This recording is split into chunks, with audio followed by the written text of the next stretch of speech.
fantastic. The Wire is good too. When I told you about The Yeah. Wire, I was like, yeah, you really got to pay attention. It's difficult to keep up with The Wire. I think I'm on my second watching. I'm having a much easier time now. I'm like, why did I Really? think this was so complex? You know, like all the characters and the names and stuff, I'm doing much better. Well, I'm only halfway into episode 1, like I said, but I can tell I'm gonna love this show. Like the acting's fantastic. What's his name?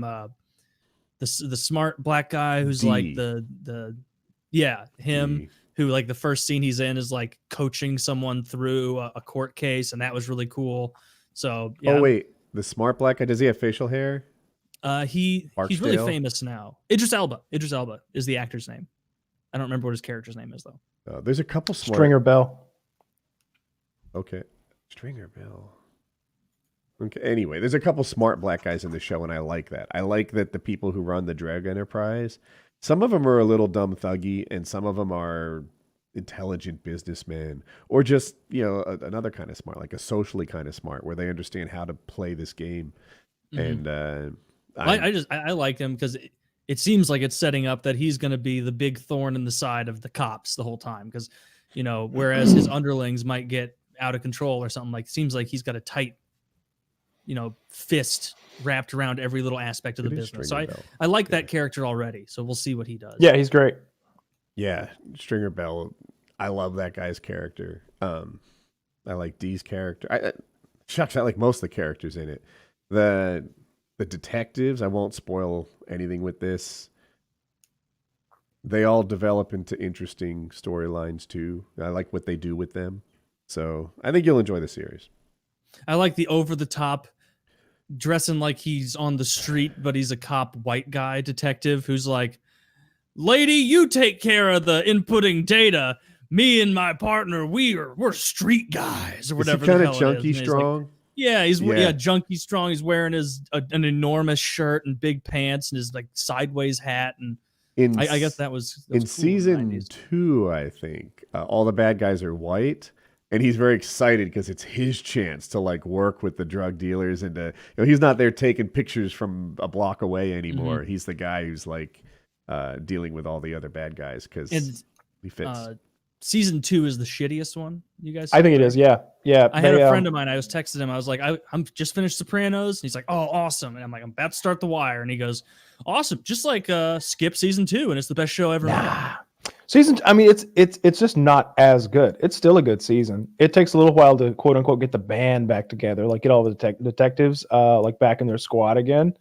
But I think Frank Sabatka is pretty interesting. It's the Ziggy character is the most annoying part.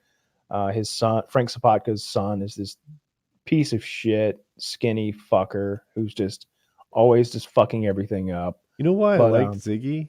Because I loved that actor in Generation Kill.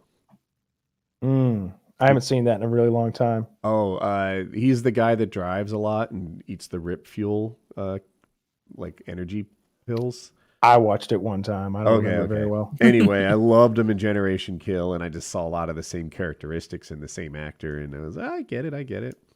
I've seen that. Yeah. That's a great show. Or miniseries, whatever. Yeah. Yeah, it's got that Skarsgård guy in it from True Blood. Yeah, the good-looking blonde dude. Yep. What'd you call him? Skarsgård? Is that the actor's name? Yeah. Oh, okay. I think that's his last name. His brother is the one who plays It in It. The clown? I'm taking in a little more media than I do when there's not a pandemic on. Like probably a lot of people are. Mm-hmm. It looks like we're wrapping up our response to the pandemic. It's political at this point, right? Where if you think it's bad, you're a Democrat. If you think it's fine, it's Republican. But it's my impression that America, it's not so much that we think it's over. It's that's all you get, right? That's all you get. I was willing to quarantine for 8 weeks. Fuck off, I'm back at it. And I'm not really much different. Like I'm just like, all right, well, I'm not going to quarantine for 2 years. I'd rather just see if I'm one of the 2%, no, one of the 98% that's fine through this thing or whatever the number is. I'm not going to, it's like if you told me there was a 1% chance I'd die and I could avoid that 1% by like giving up 2 years of my life, I'd be like, fucking roll the dice. Mm-hmm. Well, I mean, it kind of comes to a difficult crossroads where like because there are people out there who I feel like are only really rich people who are still like, stay home, everyone. What, you're working the service industry and you're out of savings and the Trump bucks didn't get you far enough? Sorry. What, are you only caring about the stock market by not, but you stay home? And it's like, okay, well, you can acknowledge the value of staying home, trying to make this not as bad, while also acknowledging that tens of millions of people are out of work and really fucking struggling, and we can't do this indefinitely. There's going to be a global depression.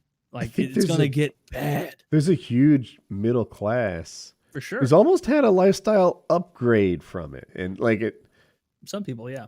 I'm If you're in non-essential industries and you can work from home and things like that. Yeah, that's what I'm getting at. I'm thinking of you, and I'm trying not to say you, but Mhm. No, go for it. you know, like people in your situation who can do their job from home or from the office. It's like, you know what? Secretly, I think this might be better than before, and you know, you're not alone. Like, there's I won't hide that at all. I am enjoying my lot in this Yeah, very much, but that doesn't mean that you know, enforce your standard of it on everyone necessarily when they need to make money and feed their kids and shit. for Like, sure, for sure. You can't put the whole world on pause. There's a lot of jobs where like social distancing kind of fits in with them. The lawn care guys, roofers, you know, maybe a lot of construction. It's like, yeah, it's not NBA anyway. You don't have a bunch of guys rubbing on each other to install a roof. You can get, I don't know. You work. My the neighbor same got a new crew as roof X yesterday. guys. Oh yeah. Nice. Yeah, it was very fucking loud. Well, now you need a new roof, keeping up with the Johnsons, My the roof's fine. Joneses, or whatever the saying is. You're Just the Joneses. renting at the moment, right? Mm-hmm. Yeah. You don't need a new roof. Well, you certainly don't need to pay for one. Won't be my